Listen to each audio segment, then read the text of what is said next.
meron pa tayong 84.7% na hindi pa nakakapag-subscribe sa YouTube channel ko. Bagong lahat, huwag natin kakalimutan na mag-subscribe and click the bell para ma-receive ninyo lahat ang aking notifications. Snow Badwa, naglabas na naman ng balita. May isang player ng Barangay Ginebra, nagkakaroon na nga ng problema. Well, question mark nga yan. Sabi nga niya sa balita, player is performing good but most of the time he doesn't wanna get sub. Ever notice it? He would usually wag his hand when somebody deployed at the official's table to replace him.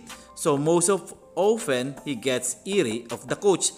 Magpapaburger ako sa makakahula. Game. Well mga parkoy, pinag-uusapan nga dito si Christian Standhardinger nga.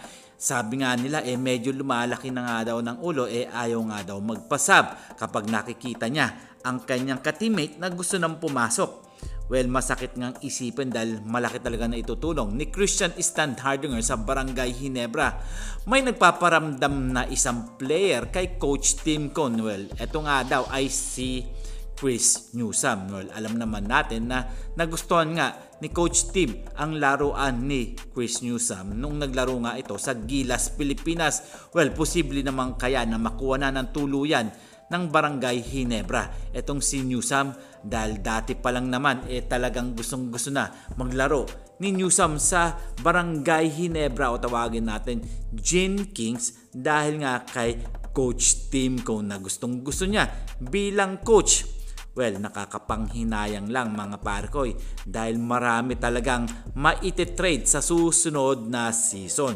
Well, posible dyan na mawala na nga dyan ay sila Christian Standhardinger, Unwoberry at marami pang ibang player ng Ginebra. Well, nagtatapon nga ng Ginebra ng mga magagaling. May offer pa nga ang Barangay Ginebra with Sydney Unwoberry, Von Pesumal, Ajon Mariano plus 2 second round pick for Justin Aranya. And Ginebra willing to pay 1.5 to 1.8 million a month for Justin Aranya. But Converge ignore that offer, say hindi kami taga-bukid.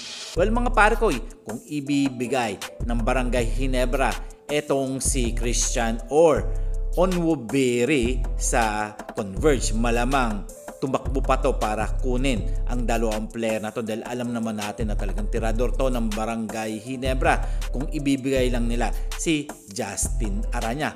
Well mga pare ko, medyo malabo-labo pa yan dahil alam naman natin na napakabata pa nga ni Aranya kaya pinagsasawaan pa siguro ng Converge. Well, kayo ano ang inyong masasabi dito?